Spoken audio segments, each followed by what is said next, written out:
6 approaches. Every co-teaching workshop teaches the same 6, and the federal regulation names 0 of them. One of those 6 carries a recommended ceiling in single digits, and that one number decides whether your room is co-teaching or just crowded. Park that. I'm Erica, 34 CFR Part 300, searched end-to-end. Co-teach, co-teaching, team teaching. 0 hits, all 3.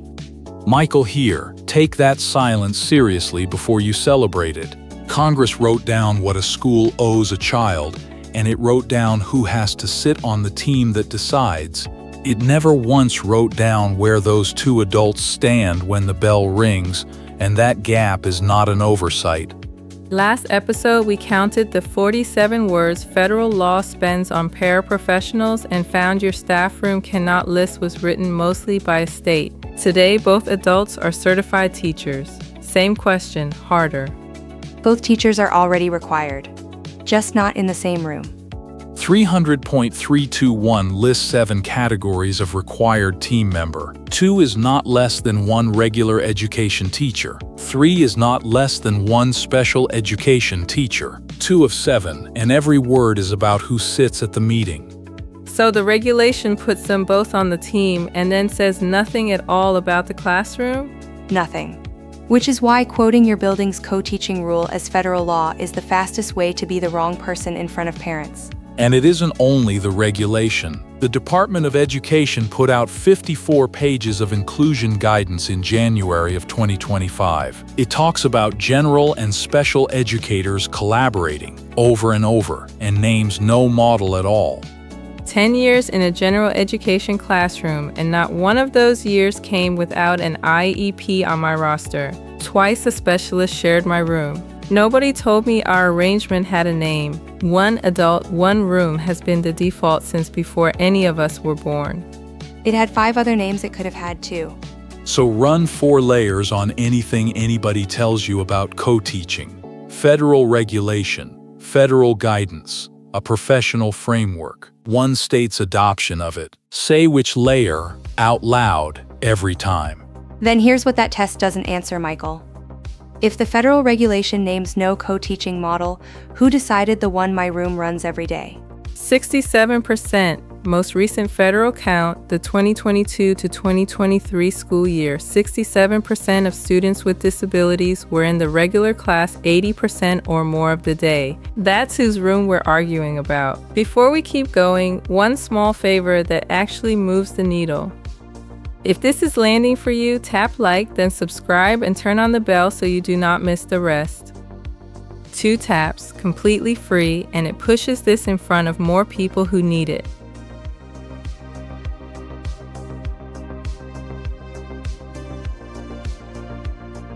Professor Lindquist is at the desk today to help with this one. And we start where every workshop skips, not what the 6 are, but where they came from. Which nobody asks. You get the 6, you get the diagrams with the circles and arrows, and you assume Washington signed off. Before 6, a word, framework. Not a regulation, not a standard, and it's testable. A regulation does not get renamed by its own author. This list has been renamed how? The second approach. In Marilyn Friend's own 2004 handout, it is 1 teach, 1 drift. The label you trained on is the later one. South Carolina's Department of Education adopted the 6 in September of 2020, citing Friend 2015. 1 author, 1 state. That's the chain. And I trust it over a workshop slide for the same reason I trust manuals written by people who built the thing. Hold on, I want to say the regulation calls a second adult in that room a supplementary aid. But not from memory, not on something a teacher writes into an IEP. Pull the page.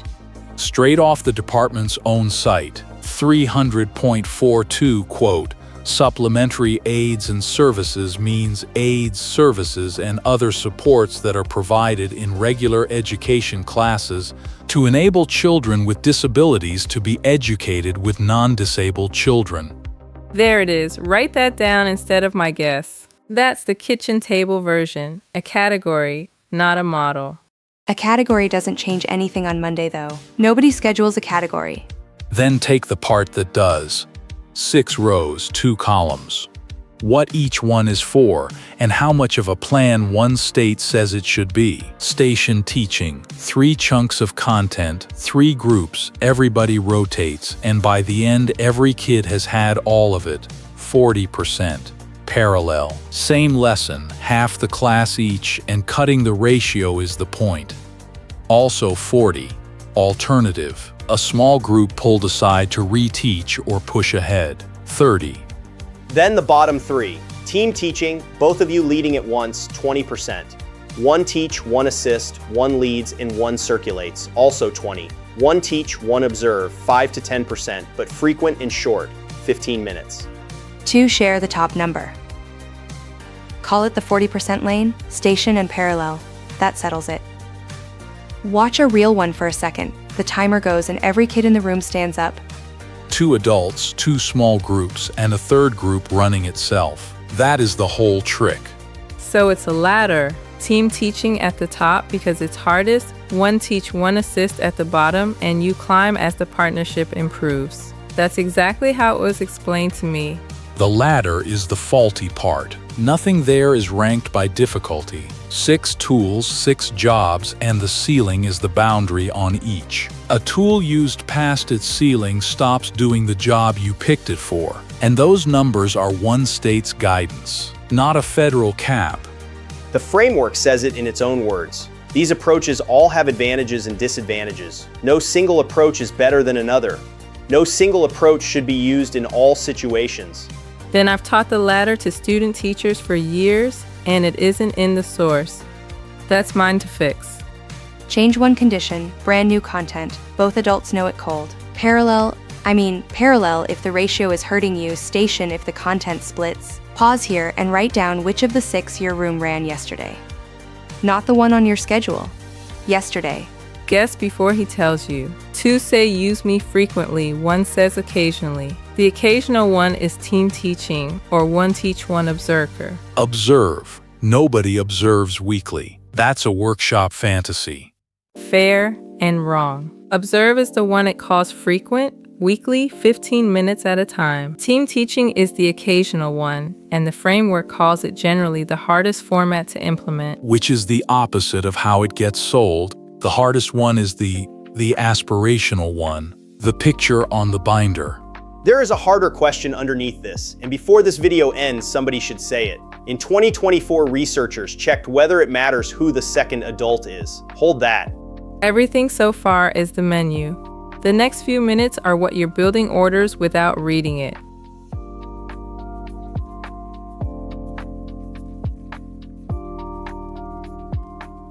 Take 32 studies, researchers read every one, integrated the findings, and ask one question. When 2 teachers share a room, what do they actually do? And the answer came back the same, over and over.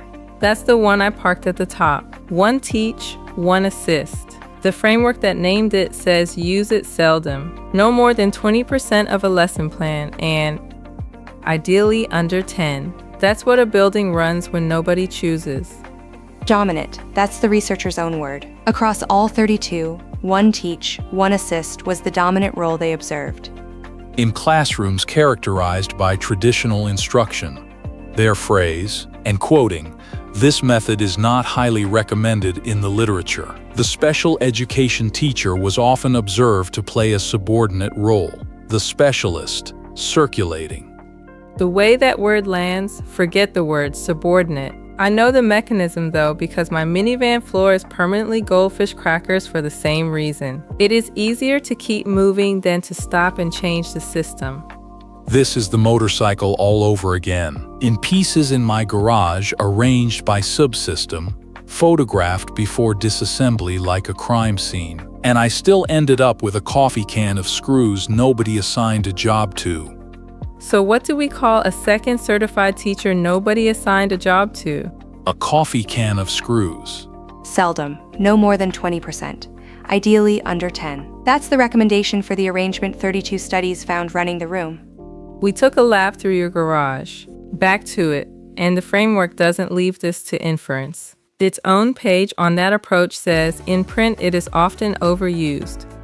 Different question then. Nobody picks one teach, one assist. So what actually chooses it? The teachers. One owns the room, the other is a guest in it. That's just human. Partly, Michael, the researchers wrote down what co-teachers said they needed. Planning time, skill level, training. Most of it traced back to administrative support, not personality, schedule. So a meta-synthesis of 32 studies means most American co-taught classrooms are running one teach, one assist right now. No, dominant across the studies they read. 32 qualitative studies is a synthesis of what researchers watched, not a census of American classrooms. One more bound because this is somebody's actual Tuesday. That same page says use it when one teacher isn't confident in the content, or when a lesson is heavy on materials and independent work. Real job. Run the count yourself. 1 week, tally which arrangement each period actually was, not what the schedule says, and send this to the co-teacher you share a room with, because one of you has to start that tally. And somewhere in that count is a girl in general education 80% of her day since September on an IEP nobody matched to an arrangement. What her district promised her was never a model at all?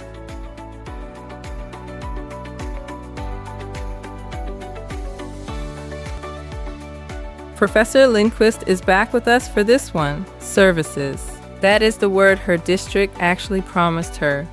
Not a model, not a room. Services. 300.320, paragraph A4. The regulation binds the service. He has already found you 2 of these, and he isn't done. That statement names several things at once. Most teachers see only the first. Special education, related services, supplementary aids and services, supports for school personnel. That last one is you. The only place in 320 that mentions a teach. No. 321 names both teachers, different paragraph. Different paragraph, fair. The only place in the IEP contents that mentions the adults. Hold on. Supports for school personnel is a line inside the child's IEP? It is. Same sentence, paragraph of 4. What your team writes there is their call. Real liver. Real limit. Nobody owes you that entry. Then a 7. Frequency, location, duration, and the projected start date. And a 5, the paragraph that decides whether that room was the right room at all. I printed the section. 2 pages, 1 sentence matters. Read me the actual line. Quote, an explanation of the extent, if any, to which the child will not participate with non-disabled children, end quote, in the regular class. Out. The regulation makes you explain the timeout. So the general class is the setting the regulation assumes, leaving it needs a written reason. Close. The reason attaches to the removal, and the removal test lives in a different section. So the arrangement inside the room never gets explained anywhere because the regulation only asks about the XE. So where does anybody write down that there are 2 teachers in there? Nowhere. Unless your team puts it in a 4 as a supplementary aid. And then it stops being a favor. Somebody owes it. Put the 2 columns up. What it has to say and what it never says. Must say services and supplementary aids, frequency, location, duration, the extent of time out of class. Never says which model, which adult leads, whether you get planning time. It's a prescription. The drug is the service. The dose is the frequency. The refill date is the duration. Then who is the pharmacist? Because that is the part I actually have to schedule. And one catch, a prescription does name who may fill it. Ours doesn't name anybody. Right. Literally. It binds what is delivered, how often, where, how long, never who stands where. A health inspection is the same shape. It binds the temperature, not who holds the thermometer. So what's the same in both? Each binds the outcome and leaves the staffing to the building, which is why, to borrow Erica's phrase, the 40% lane is a staffing call, not a legal one. Then how many minutes of co-teaching does an IEP have to say? Wrong unit, and the unit is the answer. A 7 counts minutes of service. The arrangement gets none. Specially designed instruction means adapting the content, methodology, or delivery of instruction. Delivery, that word is the whole argument. So a model is one way to adapt delivery, never the definition. Cynthia, that's the difference between a philosophy and actual clicks on a schedule. And a spare bolt with no assigned job still isn't a service. Which makes the silence useful, not empty. I mean, useful if somebody actually uses it. And the paragraph that decides the room is the LRE1 300.114. Professor Lindquist, the sharpest thing you gave us is that the removal test lives elsewhere. Thank you. Read that section before your next placement meeting. Elsewhere. One sentence. In a section most teachers have never opened, and it decides whether this was the right room.